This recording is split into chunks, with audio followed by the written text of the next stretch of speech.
என் பேர் வந்து நவமதி. நான் வந்து இதே பள்ளியில் 2006லேருந்து 2014ஆம் ஆண்டு கல்வி பயின்றேன்.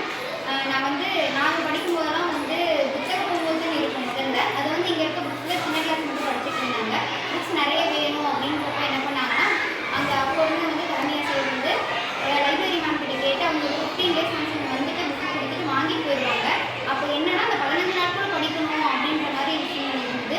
ஆனால் இப்போ என்னென்னா இங்கே இருக்க மாணவர்கள் எப்போ நினச்சாலும் புக்ஸை எடுத்து படிக்கணும். அவங்களுக்கு ஒரு அறிவை வளர்த்துக்கிறதுக்கு ஸ்கூல் புக்ஸை தாண்டி நிறைய புக்ஸ் படிக்கணும் அப்படின்றதுக்காக இந்த பள்ளிக்கு நாங்கள் புக்ஸ் பண்ணிடுவோம். வணக்கம், என் பேர் அனிதா. நான் இந்த ஸ்கூலில் தான் இருக்கேன். இப்போ என் பசங்க இந்த ஸ்கூலில் தான் படிக்கிறாங்க. லைப்ரரியோட ஒர்க் என்னன்றது எங்களுக்கு நாங்கள் படிக்கும்போது லைப்ரரி இல்லை, நாங்கள் முன்னாடி படிச்ச மாணவர்கள். அப்போ பார்த்திங்கன்னா லைப்ரரின்னு என்னன்னு எங்களுக்கு தெரியாது. இப்போது ஸ்கூல்லேயும் என் பசங்களே நிறைய சொல்கிறாங்க, அம்மா நான் இந்த கதை படித்தேன் அந்த கதை படித்தேன்.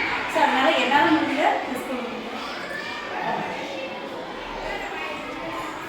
வணக்கம், என் பேர் அஸ்வதி. நான் தமிழ் பிஏ படிச்சிருக்கேன். இதே ஸ்கூலில் தான் நானும் படித்தேன். எனக்கு சயின்ஸ் மேம் தான் கிளாஸ் எடுத்திருக்காங்க. எனக்கு அவங்கள பார்த்ததுல இருந்து தான் டீச்சர் ஆகணும் அப்படிங்கிற ஒரு ஆசையே வந்தது. ஏன்னா அவங்க அவ்வளோ அழகாக எல்லா பாடத்தையுமே புரியிற விதத்தில் சொல்லித் தருவாங்க. இப்போ நிறைய ஸ்மார்ட் போர்டெல்லாம் வந்திருக்கு, எல்லாம் காமிச்சு சொல்கிற மாதிரி. ஆனால் அப்போ மேம் கையிலேயே வரைஞ்சி ஒன்று ஒன்றா எல்லாமே புரியிற மாதிரி சொல்லிக் கொடுத்தாங்க. அதையும் தாண்டி உலகத்தில் நடக்கிற எல்லா செய்திகளுமே அவங்க தெரிஞ்சுக்கிட்டோன்னு என்கிட்ட சொன்னாங்க. ஆனால் இப்போ இது எல்லாத்தையுமே பசங்க அவங்க புக்கு மூலியமாக படிக்கிறதோட இந்த புத்தகத்தை தான் எனக்கு கொடுக்கும். அனைவருக்கும் வணக்கம்.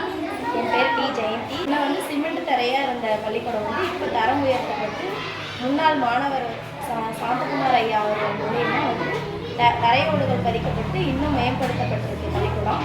இப்போ எம்எல்ஏ ஃபண்டில் இருந்து போர்வெல் அமைச்சு கொடுத்துருக்காங்க இந்த ஸ்கூலுக்கு. குழந்தைங்க